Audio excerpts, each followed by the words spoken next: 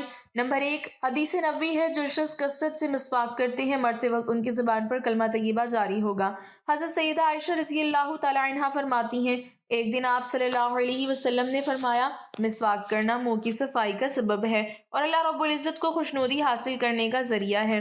نبی کریم صلی اللہ علیہ وسلم اس کی تاکید فرماتے ہیں اور اس کی اہمیت ظاہر کرتے ہیں۔ فرماتے ہیں، اگر مجھے امت کی مشقت کا خدشہ نہ ہوتا، میں ہر انسان کو حکم کرتا ہر نماز کے وقت مسواک کیا کرے۔ حضرت سیدہ عائشہ رضی اللہ تعالی عنہا فرماتی ہیں، جو شخص مسواک کر کے نماز پڑھتا ہے اور بغیر مسواک کیے نماز پڑھنے سے 70 گنا زیادہ ملتا ہے۔ نمبر 2، جو شخص کسی طرح ہمیشہ اور ہر وقت وضو میں رہتا ہے مرتے وقت اس کی زبان پر کلمہ طیبہ جاری ہوگا۔ حضرت انس رضی اللہ تعالی عنہ فرماتے ہیں، میں ایک دن آپ صلی اللہ علیہ وسلم کے پاس بیٹھا تھا، آپ نے فرمایا، اے انس، ہو سکے تو باوضو رہا کرو، کیونکہ حضرت اسرائیل علیہ السلام جب کسی کی روح قبض کرتے ہیں اور وہ باوضو ہو، اس مرنے والے روح کو شہید کا درجہ دیا جاتا ہے۔ نمبر 3، اپنے ماں باپ کی با ادب فرما بردار اور تابعدار اولاد پر مرتے وقت اس کی زبان سے کلمہ طیبہ جاری ہوتا ہے۔ مرنے والے کو اس وقت تک کلمہ نصیب نہیں ہوگا جب تک اس کے ماں باپ اپنی اولاد کو معاف نہ کر دیں۔ نمبر 4، جنابت کی حالت میں مرنے والے لوگوں کی زبان پر کلمہ طیبہ جاری نہیں ہوگا۔ کچھ لوگ حالت جنابت کے بعد غسل کرنے میں سستی سے کام لیتے ہیں۔ اگر موت کا وقت آ جائے، آپ کی زبان پر کلمہ جاری نہیں ہوگا، وہ اس لیے اس وقت انسان ناپاک ہوتا ہے، اور ناپاک انسان کلمہ کیسے پڑھ سکتا ہے۔ نمبر 5، اذان کے وقت جو لوگ اذان کے وقت بولتے رہتے ہیں اور چپ نہیں کرتے، ڈر ہے کہیں کافر کی موت جیسی موت نہ ہو، اس لیے جب اذان کی آواز سنو تو خاموش رہا کرو اور اپنی آخرت سنوارنے کے لیے اذان کا دل میں جواب دیا کرو۔ اذان کا جواب دینا سنت ہے۔ حضرت انس فرماتے ہیں، آپ صلی اللہ علیہ وسلم اذان کے وقت اسلام کے دشمنوں پر بھی حملہ نہ کرتے، اگر اذان ہو رہی ہو تو حملہ روک دیا کرتے۔ ایک مرتبہ آپ صلی اللہ علیہ وسلم کی کان مبارک میں اذان کی آواز آئی، اللہ اکبر اللہ اکبر۔ آپ نے فرمایا، کیا یہ مسلمان ہے؟ دوبارہ آواز آئی، اشہد ان لا الہ الا اللہ۔ آپ صلی اللہ علیہ وسلم نے فرمایا، یہ اذان دینے والا شخص جہنم سے آزاد ہو گیا، یعنی وہ انسان جنت میں جائے گا۔ ایک حدیث مبارک صحیح بخاری میں ارشاد گرامی ہے، ناظرین گرامی، موت کے وقت سکرات عالم میں موت کی سختیوں کو کلمہ طیبہ دور کرتا ہے۔ کلمہ شریف پڑھنے سے خاتمہ بالخیر ہوتا ہے، روح آسانی سے نکل جاتی ہے۔ حضرت طلحہ بن عبداللہ رضی اللہ تعالیٰ عنہ فرماتے ہیں، حضرت عبداللہ رضی اللہ تعالیٰ عنہ کو فکر مند دیکھ کر کچھ لوگوں نے آپ سے عرض کی، کیا بات ہے؟ آپ نے فرمایا، میں نے نبی کریم صلی اللہ علیہ وسلم سے سنا تھا، کوئی بھی انسان موت کے وقت یہ کلمہ پڑھ لے، تکلیف کے بغیر ملک الموت روح قبض کر لیتے ہیں اور مرنے والے کا چہرہ نور سے چمکنے لگتا ہے، مگر مجھے آپ صلی اللہ علیہ وسلم سے پوچھنے کی جرت نہ ہوئی وہ کلمہ کون سا ہے۔ حضرت عمر رضی اللہ تعالیٰ عنہ نے فرمایا، مجھے اس کلمے کے بارے میں معلوم ہے۔ حضرت عبداللہ نے فرمایا، مجھے بتاؤ۔ آپ نے فرمایا، نبی کریم حضرت محمد مصطفیٰ صلی اللہ علیہ وسلم جو کلمہ مبارک اپنے چچا حضرت ابو طالب کو عنایت کیا تھا، لا الہ الا اللہ محمد رسول اللہ۔ حضرت طلحہ رضی اللہ تعالیٰ عنہ نے خوش ہو کر عرض کی، کیا یہی ہے؟ امیر المومنین حضرت عمر فاروق رضی اللہ تعالیٰ عنہ نے عرض کی، واللہ یہی ہے۔ آپ نے فرمایا، موت کا وقت مشکل ترین لمحہ ہوتا ہے، اگر تیز تلوار سے 340 بار ضرب لگائی جائے، اس کی تکلیف سے جسم میں روح کی تکلیف زیادہ ہوتی ہے۔ اللہ اکبر۔ مگر موت کے وقت کوئی بھی انسان کلمہ طیبہ لا الہ الا اللہ محمد رسول اللہ پڑھ لے، اس کو کوئی تکلیف نہ ہوگی۔ ہمیں چاہیے اپنے اس چند دن کی زندگی میں کلمہ طیبہ کی عادت ڈالیں اور کلمہ طیبہ کا ورد کرتے رہیں، تاکہ مرتے وقت ہماری زبان پر کلمہ طیبہ لا الہ الا اللہ محمد رسول اللہ جاری ہو سکے۔ آمین ثم آمین۔ اللہ رب العزت ہم سب کا حامی و ناصر ہو، آمین۔ ناظرین، کمنٹ باکس میں اللہ تعالیٰ کے 99 ناموں میں سے ایک نام ضرور ٹائپ کریں۔